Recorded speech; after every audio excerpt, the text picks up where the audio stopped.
I kind of just said I can't watch it. I can't. Because I knew you were there, and I know for all the Jet fans that there was a glimmer of hope, a sliver of hope, if you will, because the Mike White situation and the everyday man and showing up and playing and.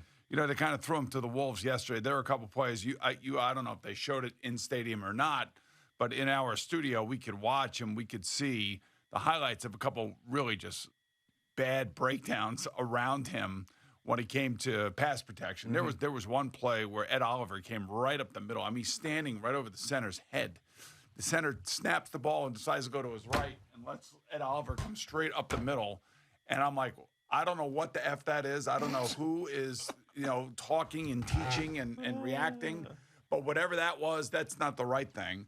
And you said it, their defense is just horrific. So you have 5 turnovers in a game against the number 1 defense in football. Yeah, good luck. And you have Josh Allen on the other side, who's been scuffling the last couple of weeks and really struggling and absolutely have to deal with no pressure whatsoever.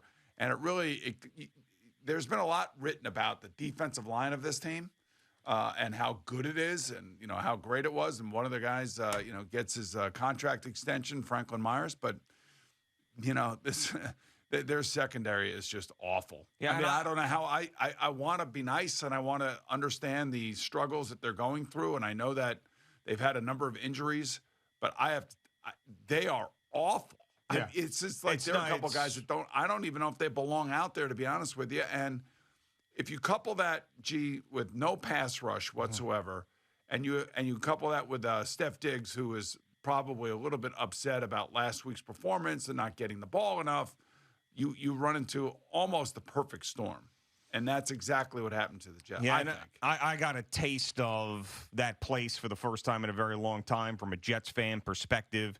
Went on a bus with a bunch of Jet fans, sat with a bunch of Jet fans, and then looked around that stadium and saw all the Bills fans that had invaded there, and then watched that defense get carved up in one of the most pathetic performances I've ever seen in a building ever from a defensive standpoint. I just thought this is the people that go to these games that pour their heart and soul into this team and spend all the money, they just don't deserve something like this. And I know what everybody's going to say, and I know what you have said, and you're not wrong with them starting over.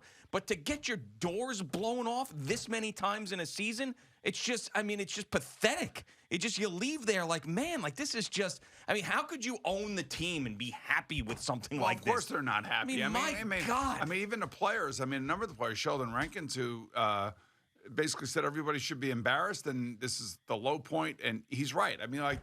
They understand where they are. They know how bad it is. I played on a team for the Jets with Richie Kotite where, number one, I didn't know whether or not we were going to make it out of the game alive. But number two is just like, how embarrassing it looks. You're living it. You feel it. You know it. And like back then, I would try not to listen to the radio, especially on Monday and Tuesday. Sure, yeah. And then by Friday, I would go on with Mike and Chris and try to put some fires out here or there. That was basically I felt like it was my role to try to put some sort of, I don't know, player take on it, which there's really no excuses other than that, look, man, we're just not good enough. We're not organized enough. We're not good enough. When I watch what New England did to Cleveland yesterday, and I watch how they have been surging the last 4 weeks, and you watch how they put a game plan together and how they protect the rookie quarterback and how the defense just absolutely mauled the Cleveland Browns after their first series, you say to yourself, man, the Jets are light years away from where New England and Buffalo both are in their division right now. Yeah, it really is amazing, too, because the Jets found a way to beat the Titans. They found a way to beat the Bengals. But in some of these other games, they don't look like a real NFL team. And I'm going to talk some ball with you now, Boomer. I'm going to talk some ball like you guys do with the NFL today. Yeah, we talk ball. You talk ball? Yeah. So just tell me how I'm wrong here, all right? Now, I remember, because I could very well be wrong, but I'm sitting here, I'm watching this game, and I had a tremendous seat thanks to the Winners Brothers crew, and I'm watching this game. And remember, go back to the Atlanta Falcon Jet game, the London game, where everybody knew that it was supposed to be the Kyle Pitts game. That was going to be the Kyle Pitts game, They yes. didn't have any wide receivers. Right. He got drafted, fourth or third overall? Fourth overall. It was the Kyle Pitts game. Everybody knew Kyle Pitts was coming out there, and it was going to be the Kyle Pitts game. Right. And then what happened? What was it? Kyle Pitts. It was the Kyle Pitts game. It was the Kyle Pitts breakout game. Okay.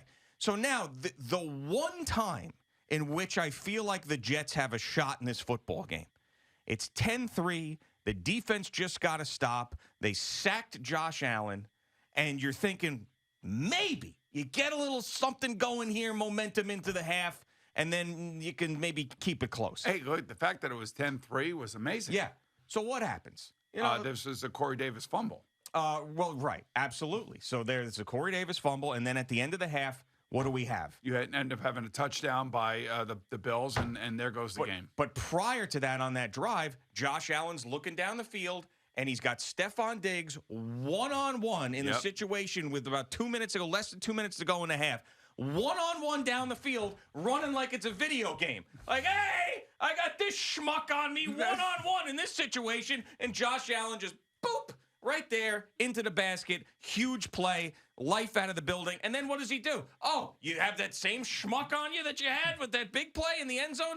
Bang! I'm going to throw it to you again for a touchdown. How do you leave that guy one-on-one with people who are not capable? Now, I don't know the answer of, like, what else do you do? But here's something that I do know. Right. That Bill Belichick every single week finds a way to take out the other team's best weapon. Stephon Diggs is by far the best weapon that they have, who's not Josh Allen. What do you got? Gabriel Davis, Cole Beasley, their running game stinks. It's all about Stephon Diggs. Okay, well, Bill Belichick has been coaching up there for over 20 years. Bill Belichick spent more money on free agency this year than any team in the NFL. He also got back the biggest list of COVID opt-out players from last year.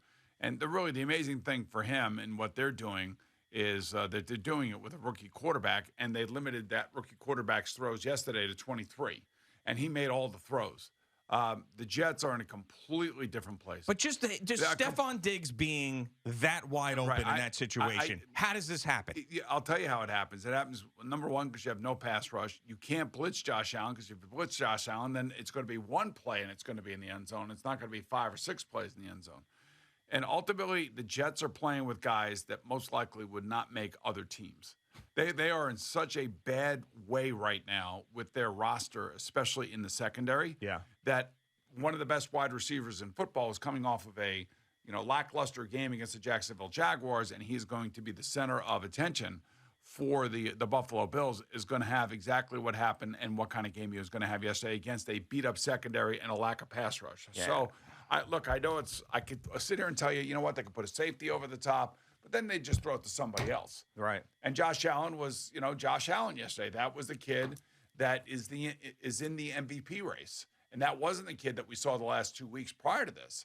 So the Jets, their roster is young, it's beat up, and it's just not very good. Look, it is a historic low right now in terms of the amount of points they've given up over the last 4 weeks. And there's going to be more pain than there is going to be, celebration and happiness. The fact that they won 2 games in the NFL against 2 really good teams is absolutely amazing. Yeah, I don't know how they pulled it off. I really don't know, especially watching this game, watching the Colts game, watching the Patriots game. I mean, and I'm sorry, but I have to question whether or not Rob Saleh has a clue sometimes. I really do, because how many times have you seen this? And 2 things that I look for from a coaching staff is, beginning of a game and out of a half. Now, I know that a couple of times this year they played better in the second half, but yesterday they're down 10-0 immediately, and then out of the second half it was like bang, bang, 2 touchdowns, a blowout. I mean, you look at 54 points, 31 points, 45 points, and 45 points. Now, a lot of that is because of offensive ineptitude as well. I mean, turnovers, mistakes, fumbles, the Corey Davis thing, he's got to hold on to the ball. He's supposed to be the wide receiver number 1 on this team, and, he's had a rough year already. Drop passes, that fumble. I mean, that's what losing teams do. Those are all the bad habits that unfortunately start surfacing. And even your best players, or supposed best players and highest paid players, are not immune to it. And let's face it, Mike White, the story is great. I think he's probably played himself into a nice little backup role here over the next 5 to 6 years. I'd start him next week. I would. I mean, they threw him to the Wolves. Yesterday was being thrown to the Wolves. Oh, but I don't think they looked at it like that. No, they didn't want to put Zach Wilson out there on that against that team. That team's got a pass rush. That team gets after you. That team hits the quarterback. And you know what? The last thing you want is Zach Wilson living that life. You think he's going to start? Is it like a foregone conclusion now that he's starting next week, Zach Wilson? Yep. Mm-hmm. He'll start next week. And we'll see whether or not the whole notion of sitting on the sideline and kind of watching and seeing how things are supposed to look will have an effect on him in a positive way. Yeah, I was just laughing because I was thinking about our buddy Sean Winters, who was trying to give Zach Wilson a little love yesterday because we were sitting there in the front row, and he's going, Zach! He's got the leather lungs, he's screaming. Yeah. He just wanted to give him a little support, but Zach would not respond. He didn't look back, and I don't blame him because he probably was thinking that the guy was going to be like, screw you! But right, no. that happened to me. Yeah, I'm sure. You're like, hey, Boomer, up yours! You know what the amazing thing is that Mike White, in 4 weeks, has seen the best of New York when you are at the top of your game and has lived through the worst of New York. I don't feel when you are in the midst of just a brutal game with four interceptions. I don't want it to be over. I mean, I know that yesterday was as clear cut as it could be, and he was awful. Yeah, but I don't want it to be over. It's not all his fault. I mean, what would Zach Wilson would have done in that spot yesterday?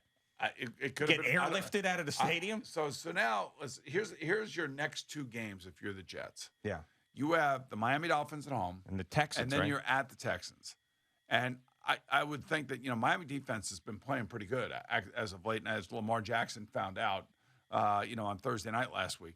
But this is Zach Wilson coming back. You'd like to think against a team and 2 teams for that matter, that at least the game should be relatively close, and you should find out a little bit more about your young quarterback being able to move the ball against teams that just aren't that good either. Yeah, I understand, but for what I saw from him early on in the season, I don't know if him not playing and sitting back because he had an injury is going to help much. The same exact thing happened to Sam Darnold, didn't it? It kind of did. But it kind of helped him, though, didn't it? It kind of feels exactly the same way that the Sam Darnold thing ended up. Right, but there wasn't a backup at that time that you felt like. It was Josh McCown, right? Or was it Josh McCown? I think it might have been, yeah. Right, but it was all about, getting Sam Darnold on the field, getting him playing time. And, and some guys are ready and some guys just aren't ready. But, we were talking about these other teams that are coming in here now and playing. The one thing that happened good for the Jets yesterday, okay, they lost. So did Seattle. So they'll get higher draft picks, and it doesn't look like Seattle's going to be winning any. I know, a lot they of got games shut out. Yeah, unbelievable. Russell Wilson shouldn't be playing. He can't throw. Yeah, he can't grip the ball, and the ball's floating on him. And I know he wants to be out there, and I know he wants to cook and all this other crap, but he's not. He is not ready to go, and it was obvious. I'm not saying that Geno Smith would have won the game yesterday. But that's the first time in 166 games that Russell Wilson has been shut out, and that includes playoff games. That was his 150th regular season game yesterday, and it was really tough to watch. But the interesting thing about this upcoming draft is really loaded with offensive and defensive linemen.